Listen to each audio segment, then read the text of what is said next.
Hey, hi, I'm Gerald Powell, and it's time for some more pizza fun, and I thought I'd do a little twist here because I have some leftovers. That we had some taco meat.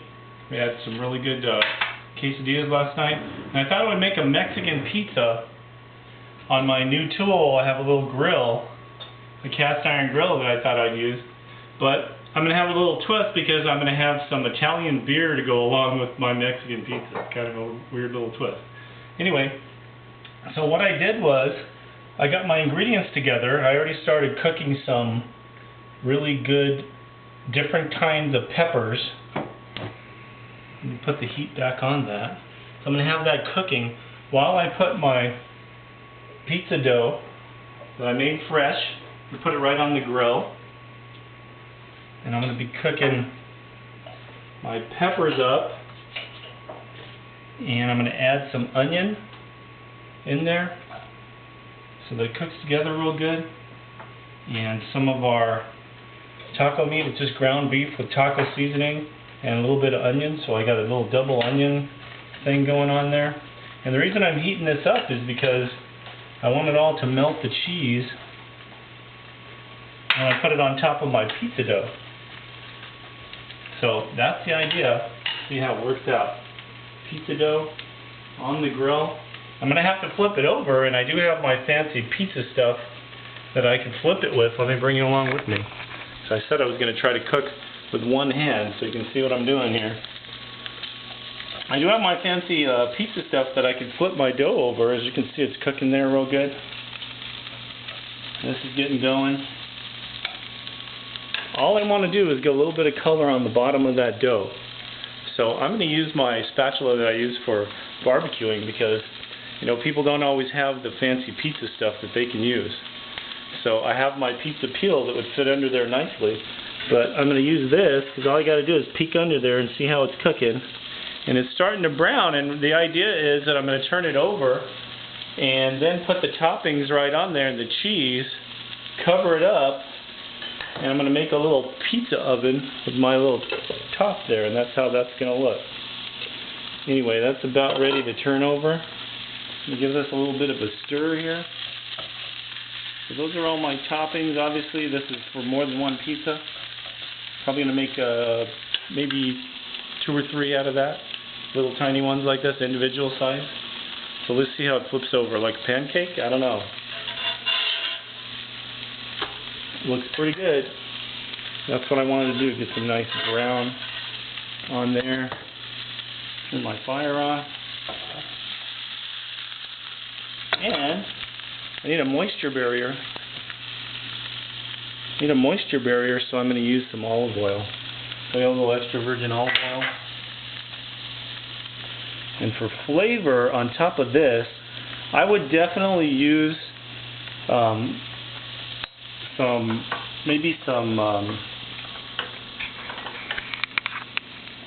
any kind of hot sauce you want. I'm going to use a little jalapeno pesto that I made, and it's already in oil, and we like things kind of medium, so I'm not going to put too much on there. So the challenge of cooking and talking proved a little too much here, so I had to have my wife help me out. And I'm trying to do this at a pretty good pace because I want it all to come together and have enough time under the cover. See, that looks pretty good. Enough time under the cover to melt the cheese and kind of brown up without burning the bottom. So a little handful of cheese or so. Top of that, you could definitely top this with more jalapenos. Like I said, we like things medium, so I don't want to put too much stuff on there. My grill is definitely hot. Let's see how dark my bottom's getting. It's getting nice and cooked. So the goal is to cook the top. So what I'm doing is I'm using the cover in order to create some heat in there and melt that cheese. And I do have a backup. My handy dandy backup is waiting. I was hoping not to use it, but it looks like I'm going to have to because my bottom's getting nice and cooked and crisp. And the top here, as you can see, is browning up okay and starting to melt. if I had a little more time and the bottom's not cooking too fast, I could definitely leave this on for a few more minutes, let it all crisp up. And I'm trying to do things that you could do at home. So the idea is to adapt things, like using leftovers that we had, our ground beef, things that we had in the refrigerator, and we happened to pick up some Italian beer today, just as kind of a whim. And I thought, hey, might as well switch the idea around. And instead of having Italian pizza and Mexican beer, we're going to have Mexican pizza and Italian beer. I thought that sounded interesting. So I'm going to check out the bottom. As you can see, it's melting nicely. This Monterey Jack cheese that I'm using is the Mexican cheese. It's melting pretty well. Although, I'm going to use my backup, and I'm going to scoop that off of there onto a cookie sheet and put it on the broiler. Because the broiler won't cook that bottom anymore, but it will cook my toppings.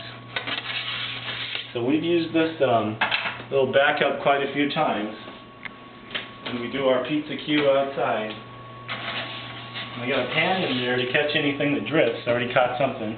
And you can see I have it on high at 500 degrees. And it only takes a couple of minutes to cook in there.